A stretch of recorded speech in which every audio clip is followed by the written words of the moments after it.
एମାନେ ସବୁ ଜଣେ ଜଣେ ଭାଗ୍ୟବାନ ଲୋକ ଏତେ ବର୍ଷ ବଞ୍ଚୁଛନ୍ତି ଭଲରେ ବଞ୍ଚୁଛନ୍ତି ଚାଲୁବୁଲ କରୁଛନ୍ତି ସେଟା ବି ବଡ଼ ପୁଣି ଆମକୁ ସୁଯୋଗ ମିଳିଲା ଦେଖିବା ପାଇଁ ଆପଣମାନେ ସମସ୍ତଙ୍କୁ ଧନ୍ୟବାଦ ଯୋଉ ଆପଣ ଆମକୁ ସୁଯୋଗ ଦେଲେ। ଏ ସୁଯୋଗଟା ସୁଦମ ଭାଇ ବହୁତ ବହୁତ ଧନ୍ୟବାଦ, ହଂସ ଭାଇ ବହୁତ ବହୁତ ଧନ୍ୟବାଦ।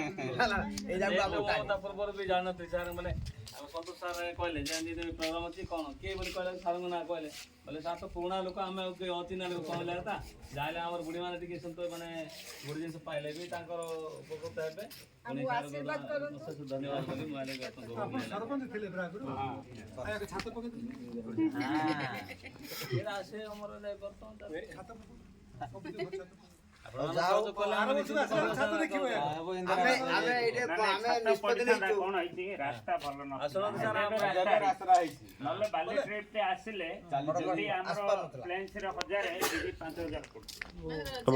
ଲାଗିଲା ସେଇଠୁ